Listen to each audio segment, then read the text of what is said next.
Sharon case പരിഗണിച്ചു തുടങ്ങുകയാണ്. വാദം തുടങ്ങി കോടതിയിൽ. എന്താണ് ശിക്ഷയെപ്പറ്റി പറയാനുണ്ടോ എന്ന് കോടതി ചോദിക്കുന്നു.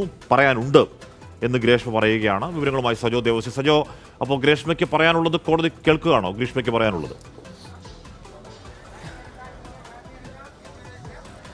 ഹാഷ്മി, ഇക്കാര്യത്തിൽ സ്വാഭാവികമായും ഈ ശിക്ഷാ വിധിയിന്മേലുള്ള അന്തിമ വാദഘട്ടത്തിൽ പ്രതികൾക്ക് പറയാനുള്ളത് കോടതി കേൾക്കും. സാധാരണഗതിയിൽ തുടർന്നു പോരുന്ന ഒരു നടപടിക്രമത്തിന്റെ ഭാഗം തന്നെയാണ് അത്. അതായത് ജഡ്ജ് കോടതിയിൽ എത്തിയതിന് പിന്നാലെ ആദ്യ കേസായി തന്നെ ഇത് പരിഗണിച്ചു. പിന്നീട് തുടങ്ങിയ ഘട്ടത്തിൽ പ്രതിയോട് ആരാഞ്ഞത്, 2 പ്രതികളാണ് കുറ്റക്കാരെന്ന് കണ്ടെത്തിയത്.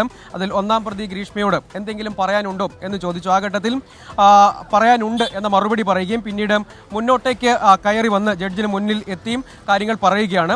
അത് കേൾക്കുകയും ചെയ്യും. കോടതി അത് കേൾക്കും. അതിനുശേഷം ഈ കാര്യത്തിൽ പ്രോസിക്യൂഷന്റെയും പ്രതിഭാഗം അഭിഭാഷകന്റെയും വാദമുഖങ്ങൾ ഉണ്ടെങ്കിൽ അവ കൂടി കേൾക്കും. അതായത് ഇക്കാര്യത്തിൽ ഫൈനൽ ഹിയറിംഗ് എന്ന നിലയ്ക്ക് ശിക്ഷാവിധിയെ കുറിച്ചുള്ള അന്തിമവാദമാണ്, വിധി പ്രസ്താവത്തിലേക്ക് കടക്കുന്നതിന് മുൻപുള്ള അന്തിമവാദമാണ് നടക്കുന്നതിൽ ഗ്രീഷ്മ അവരുടെ ഭാഗം പറയുന്നു. രേഖാമൂലം പറയാനുള്ളത് തയ്യാറാക്കി, മുൻകൂട്ടി തന്നെ തയ്യാറാക്കിയിട്ടുണ്ട്. അതും നൽകി എന്നാണ് നമ്മൾ കരുതുന്നത്. അതായത് സാധാരണഗതിയിൽ ഇത്തരം കേസുകൾ ശിക്ഷാവിധിയിലേക്ക് പോകുമ്പോൾ പ്രതിയുടെ ഭാഗത്ത് നിന്ന് തിരുത്താനുള്ള മനസ്സ് ഉണ്ടോ എന്നതടക്കം, അതായത് ഈ കുറ്റകൃത്യം തിരുത്താൻ കഴിയുകയില്ല. പക്ഷെ അതേസമയം നിയമം പറയുന്നത് ജയിൽ എന്നത് കറക്ഷണൽ പ്രോസസ്സ് എന്നാണ്. അത് നമ്മുടെ നാട്ടിലെ നിയമവ്യവസ്ഥ ആ നിലയ്ക്കാണ് ഈ വിഷയത്തെ സമീപിക്കുന്നത്. അതേസമയം ഇക്കാര്യത്തിൽ പ്രോസിക്യൂഷൻ സ്വീകരിച്ച ഒരു നിലപാടുണ്ട്. ഇതൊരു സമാനതകളില്ലാത്തൊരു കുറ്റകൃത്യമാണ്. അതുകൊണ്ട് ഓരോ കുറ്റകൃത്യത്തിന്മേലുള്ള വിധി എന്നത് സമൂഹത്തിനുള്ള സന്ദേശം കൂടിയാണ്. കുറ്റവാളികളെ നിയമത്തിന് മുന്നിൽ കൊണ്ടുവരിക എന്നത് നീതിന്യായ സംവിധാനത്തിൻ്റെ ഒരു പ്രധാനപ്പെട്ട ലക്ഷ്യമാകുമ്പോൾ തന്നെയും അതൊരു സമൂഹത്തിനുള്ള സന്ദേശം കൂടിയാകേണ്ടതുണ്ട്.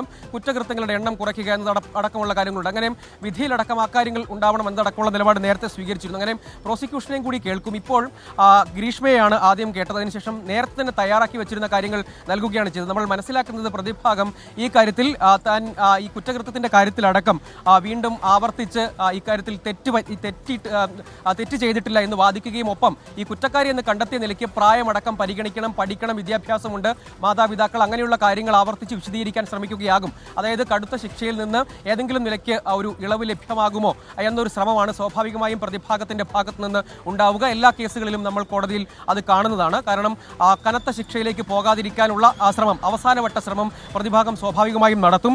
അത് തന്നെയാണ് ഇവിടെയും നടക്കുന്നത് എന്ന് ശിക്ഷയെപ്പറ്റി പറയാനുണ്ടോ എന്ന് കോടതി ചോദിക്കുന്നു ഗ്രീഷ്മയോട്. പറയാനുണ്ടെന്ന് പറയുന്നു ഗ്രീഷ്മയെ കേട്ടു. ഗ്രീഷ്മ ജഡ്ജിന് മുമ്പിൽ നിന്നു. രേഖാമൂലം പറയാനുള്ളത് എഴുതി നൽകുകയാണ് ഗ്രീഷ്മ. ഈ സമയത്ത് കോടതി ആ രേഖകൾ പരിശോധിക്കുകയുമാണ്. അങ്ങനെ ശിക്ഷാവിധിയിലെ വാദം കോടതിയിൽ തുടങ്ങിയിട്ടുണ്ട്. അത് പുരോഗമിക്കുകയും ചെയ്യുന്നു. എന്തെങ്കിലും അപ്ഡേറ്റ്സ് വരുന്ന മുറയ്ക്ക് ആ വാർത്തയിലേക്ക് തന്നെ വീണ്ടും എത്താം.